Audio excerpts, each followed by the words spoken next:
സാരിത്തുമ്പ് ഒരു ലേഖനം നിങ്ങൾക്ക് കേൾക്കാം. അമ്മയുടെ സാരിത്തുമ്പ്. സ്കൂളിൽ ടീച്ചർ പറഞ്ഞു, അമ്മയുടെ സാരിത്തുമ്പിനെക്കുറിച്ച് ഒരു ഉപന്യാസം എഴുതൂ. അപ്പോൾ ഒരു വിദ്യാർത്ഥി അമ്മയുടെ സാരിത്തുമ്പിനെക്കുറിച്ച് എത്ര മനോഹരമായാണ് എഴുതിയത് നോക്കൂ. ഇത് പൂർണ്ണമായും വായിച്ചാൽ നിങ്ങളുടെ ഹൃദയം നിറയും. ബഹുമാനപ്പെട്ട ഗുരുജി, അമ്മയ്ക്ക് ഒരു മാന്യമായ വ്യക്തിത്വം നൽകാൻ ആ സാരിത്തുമ്പ് കൂടെ ഉണ്ടായിരുന്നു. അടുപ്പിൽ നിന്ന് ചൂടുള്ള പാത്രങ്ങൾ ഇറക്കി വയ്ക്കാൻ അമ്മ ഉപയോഗിച്ചിരുന്നത് തൻ്റെ സാരിത്തുമ്പാണ്. കുട്ടികളുടെ വിയർപ്പും കണ്ണീര് തുടയ്ക്കാനും ചെവിയിലെ അഴുക്കും മുഖവും വൃത്തിയാക്കാനും അമ്മ ആ സാരിത്തുമ്പ് ഉപയോഗിച്ചു.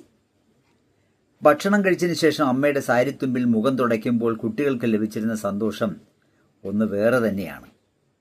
ചിലപ്പോൾ കണ്ണിൽ എന്തെങ്കിലും കരട് പോയാൽ അമ്മ തൻ്റെ സാരിത്തുമ്പ് ചുരുട്ടി ഉണ്ടയാക്കി വായയിലെ ശ്വാസം കൊണ്ട് ചൂട് പിടിപ്പിച്ച് കണ്ണിൽ വയ്ക്കും. അപ്പോൾ വേദന താനേ മാറുമായിരുന്നു.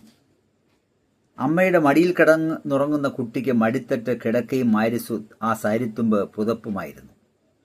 വീട്ടിൽ അപരിചിതരായ അതിഥികൾ വരുമ്പോൾ കുട്ടികൾ ഒളിച്ചിരുന്നത് അമ്മയുടെ സാരിത്തുമ്പിന് പിന്നിലായിരുന്നു. അതുപോലെ കുട്ടികൾക്ക് നാണം വരുമ്പോൾ അവർ മുഖം മറച്ചിരുന്നത് അമ്മയുടെ സാരിത്തുമ്പ് കൊണ്ടാണ്. പുറത്തു പോകുമ്പോൾ അമ്മയുടെ സാരിത്തുമ്പിൽ പിടിച്ചു നടക്കുമായിരുന്നു. ആ തുമ്പ് അവർക്കൊരു വഴികാട്ടിയായിരുന്നു. അമ്മയുടെ സാരിത്തുമ്പിൽ പിടിച്ചിരിക്കുന്നിടത്തോളം കാലം ലോകം മുഴുവൻ തൻ്റെ കൈപ്പിടിയിലാണെന്ന് ആ കുട്ടിക്ക് തോന്നുമായിരുന്നു. തണുപ്പ് കാലത്ത് തണുപ്പിൽ നിന്ന് രക്ഷിക്കാൻ അമ്മ ആ സാരിത്തുമ്പ് കൊണ്ട് തൻ്റെ കുഞ്ഞിനെ എല്ലാ വശത്തു നിന്നും പൊതിയുമായിരുന്നു. പിന്നെ കനത്ത മഴ പെയ്യുമ്പോൾ മുഖം നനയാതിരിക്കാനുള്ള കുടയായും അമ്മയുടെ സാരിത്തുമ്പ് മാറി.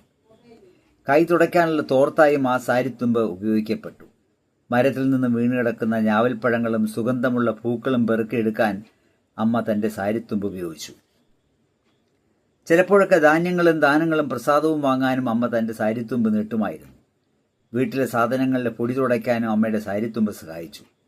എന്തെങ്കിലും സാധനം കാണാതായാൽ അമ്മയുടെ സാരിത്തുമ്പിൽ ഒരു കെട്ടിടും. ഉടനെ അത് കണ്ടുകിട്ടുമെന്ന് ഞങ്ങൾക്ക് ഉറപ്പായിരുന്നു.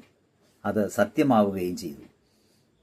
അമ്മയുടെ സാരിത്തുമ്പിലെ ആ കെട്ട് ഒരു സഞ്ചരിക്കുന്ന ബാങ്കോ സേഫോ ആയിരുന്നു. കുട്ടികളുടെ ഭാഗ്യം പോലെ ചിലപ്പോൾ ആ ബാങ്കിൽ നിന്ന് ചില്ലറ തുട്ടുകളും കിട്ടുമായിരുന്നു. അമ്മയുടെ സാരിത്തുമ്പ് എന്നത് ഒരു മാന്ത്രിക അനുഭവമാണ്. ഇന്നത്തെ തലമുറയ്ക്ക് അത് ഒരിക്കലും മനസ്സിലാകില്ല. ഇനി ജീൻസ് ധരിക്കുന്ന ഒരമ്മയ്ക്ക് എവിടെ നിന്ന് കിട്ടും ഒരു സാരിത്തുമ്പ്? സാരി ധരിച്ച അമ്മമാരുടെ ആ സ്നേഹത്തണൽ നമുക്ക് നൽകിയ എല്ലാ അമ്മമാർക്കുമായി ഇത് സമർപ്പിക്കുകയാണ്. ഈ ലേഖനം വായിച്ചത് ഡോക്ടർ ആർ വേലായുധൻ.